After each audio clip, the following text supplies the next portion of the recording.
Welcome back to another Wednesday, Wake Up Wednesday with ARO. Today I'm joined by Sam Johantgen, and Sam's got a lot of experience with ARO. I'll let him introduce himself and tell a little bit about his background. Sam? Hey, good morning, Chris. Sam Johantgen here. I am the Global Piston Pump Product Manager. Been with the company for 18 years in a number of different roles, starting out in customer service, technical support for fluid power, product management for the Americas region, and then sales on the sales side as well. And then recently back into the global product management role. So glad to be here. Thanks for having me. Awesome. So yeah, like Sam said, he's got a wealth of experience, but today we're gonna have our cup of coffee. Hopefully you can have your cup of coffee with us. That's right, you gotta have it ready. And today we're gonna just talk about piston pumps. What's in the portfolio, how to use them, how to size them, how to choose them. And Sam's going to provide us, with some of his insights. So, Sam, maybe just to get started, can you just give us an overview of the piston pump product portfolio that you manage? Yeah, so, obviously ARO's been around for roughly 90 years, I believe. So a long history in terms of good products, diverse product line. Obviously, everybody knows us for our diaphragm pumps, but a lot of people tend to forget about our piston pumps. It's a product line that we've had since probably the 1950s or 1960s. So a good, proven, reliable product line, and then broken down into kind of two main segments. Lubrication segment, which is typically going to deal with oil and grease kind of applications for servicing vehicles, machinery, that kind of stuff. And then industrial segment, which handles a whole wide variety of materials, from adhesives to paints to all kinds of materials. Great. And when you talk about the different pumps, and you just alluded to it, one thing about piston pumps is that they can, cover a lot of different materials and different types of materials. So how do you know, or how would you talk someone through how to choose which is the right pump for their application? So within our industrial segment, there's really three main pump types: 2-ball, 4-ball, and chop check. They're going to be used depending on what type of materials we may be pumping. It could be adhesive, it could be sealant, it could be paint, but really the application itself is going to directly influence what type of pump that we're going to use. If we break them down from a pure pump perspective, if we look at 2-ball, 2-ball is probably going to be our most common or most versatile type pump. These can be used in a variety of different applications, containers. It can be used in barrel pumps. It can be used cart mounted, wall mounted. It can even be ram mounted, so it can handle a wide variety of materials, anything from light water to theoretically ketchup to any kind of light adhesive, depending on the application, up to 100,000 centipoise. So really pretty versatile. And then in terms of flow, up to max around 20 gallons a minute. So 2-ball is going to be fairly common in terms of overall versatility. The next industrial pump type is going to be 4-ball. So 4-ball is really going to be known for higher flow applications. In most cases, anywhere up to 32 gallons a minute. So very high flow. A lot of times they're going to be used to supply paint for any kind of automotive applications or any kind of high volume lubrication.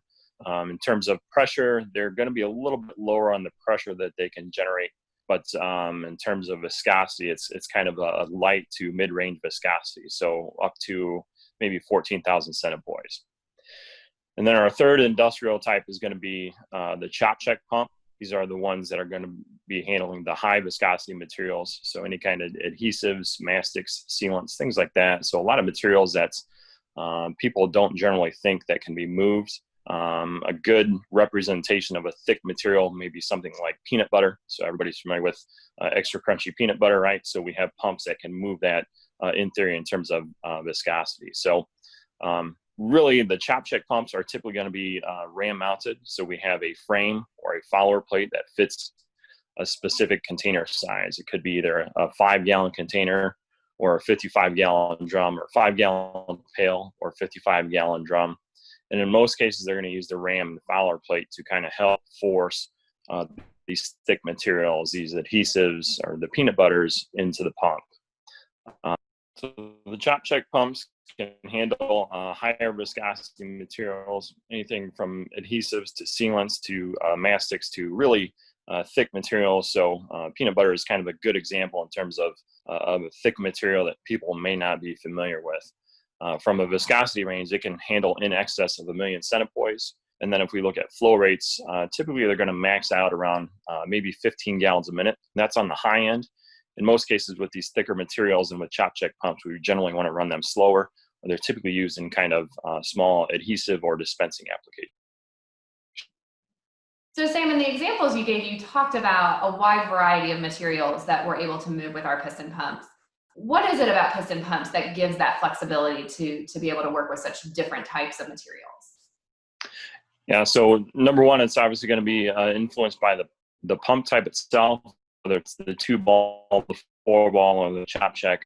But in addition to that, piston pumps are a little bit different from our diaphragm pumps in that they're typically classified by ratio. And ratio is really a reference in terms of the pressure capabilities that these pumps are able to generate. So in most cases, the higher the ratio that the pump has, the thicker the material that the pump can handle. So a lot of times we'll see a higher viscosity material being moved by like a 46-to-1 ratio or a 65-to-1 ratio or something like that. And so in terms of what that ratio really means, it's really a representation of, say, a 10-to-1 ratio. If I put 50 psi in on the air side, well, then I'm going to get 500 psi on the fluid side.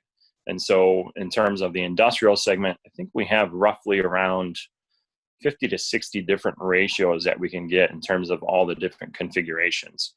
So quite a variety in terms of the 2-ball pumps.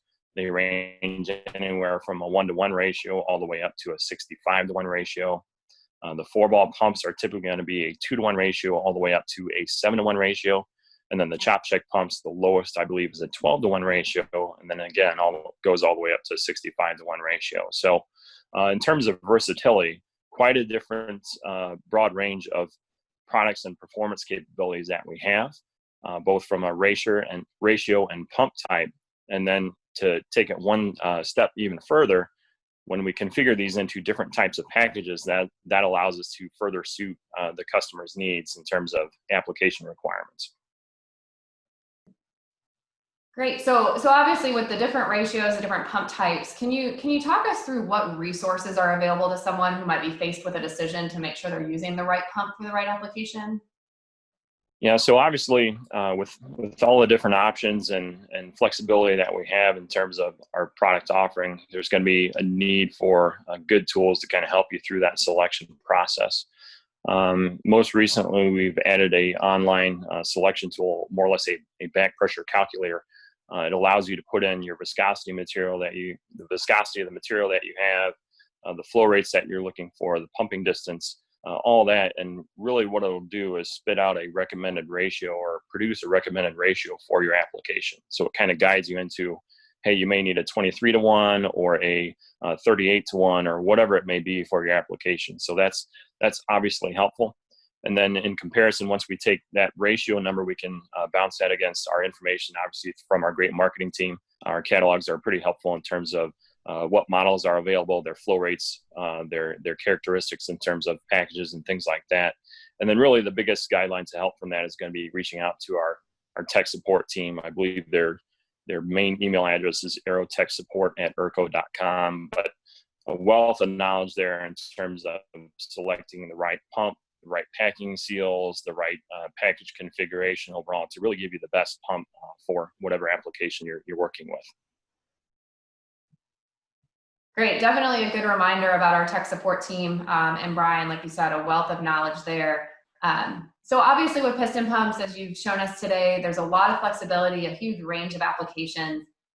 What would you just remind someone as they're approaching selecting the right pump? What are the most important things to remember in, choosing the right pump and using the right resources to do that? Yeah, so I think, a lot of times people tend to think, hey, I'm going to go sell a pump today or work with pumps today. And they generally think any kind of lighter viscosity materials is really where they draw the line in terms of being able to provide a solution. The biggest thing I would say is, don't be afraid of any kind of adhesives or sealants or thicker materials that you may run into. And then obviously, if you notice any kind of 5-gallon pails or 55-gallon drums, keep in mind that the ARO has a full broad range of industrial piston pumps to help provide a solution to transfer that kind of stuff. So again, keep in mind a good versatility in terms of broad range of pumps that we can provide for whatever material you may have. And then once you go down that path, feel free to reach out to ARO Tech Support to help you with that final selection process. Great. Well, Sam, thanks so much for joining me for the cup of coffee today. I hope everyone enjoyed listening and also probably learned a little bit about our piston pump offering and how to make sure you have the right pump for the right application. I hope everybody has a great week, and we'll be back in touch with you soon. Thanks.